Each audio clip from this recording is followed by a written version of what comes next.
USA often brings to mind big cities and Silicon Valley or something like that. But there is much more to the country. The countryside looks different from the USA we might imagine. So I thought to show you something different.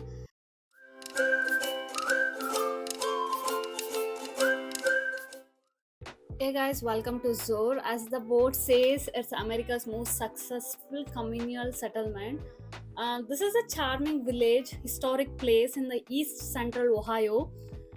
It was settled in 1817 by German people who left their home country to escape religious persecutions. These settlers, known as the separatists, believed in a simple, direct relationship with God without any elaborate ceremonies. Actually, these guys, like in 1819, they formed a communal society called Society of Separatists of Zor. Why it was called? Because these like lived in a community based, and they shared everything in that village. This is the Zor village map. What you're seeing, they have only 5 streets and very few houses, and they all named according to the functions they were doing.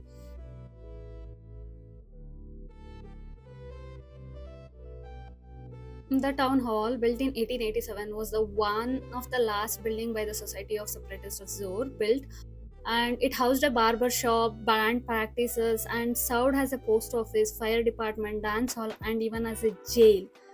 But currently, it has been restored by the Zor Community Association. It now functions as a government chamber and 2 museums featuring Zorite artifacts and the Ohio and Erie Canal.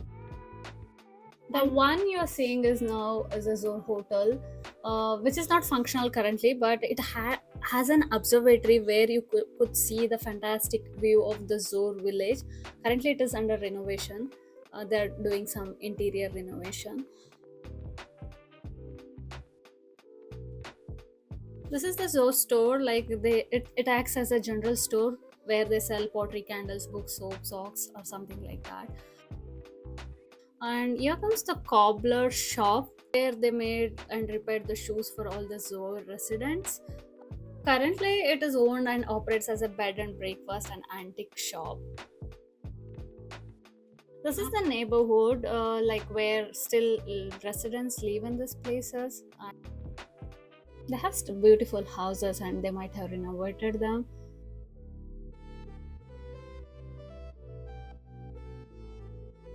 As they were in the community and they were living together, they made it as a boys dormitory and girls dormitory. This is the boys dormitory. Maybe they have restored it.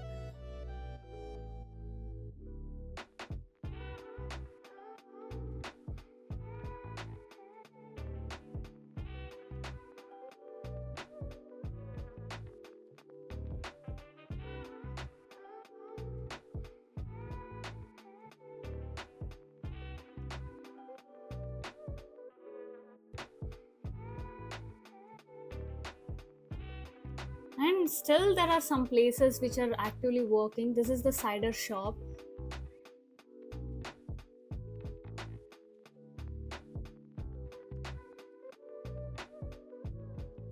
And they had a community school as well. You see that building, it's still there. It is a community school. Here comes the number one house. It built in 1833. Was built for an elderly people, but later it has converted the house for society leader. There was a guy called Joseph by Bimler, I guess, and he lived in this place.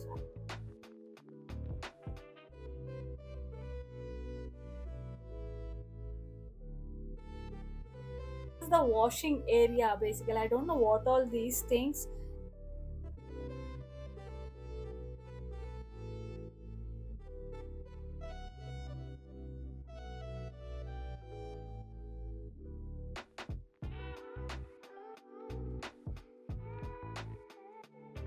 Area where they were washing the clothes, and I we could see some clothes hanging in there. And this is the sewing area where they were sewing all the clothes in this house. This is just a part I showed you today.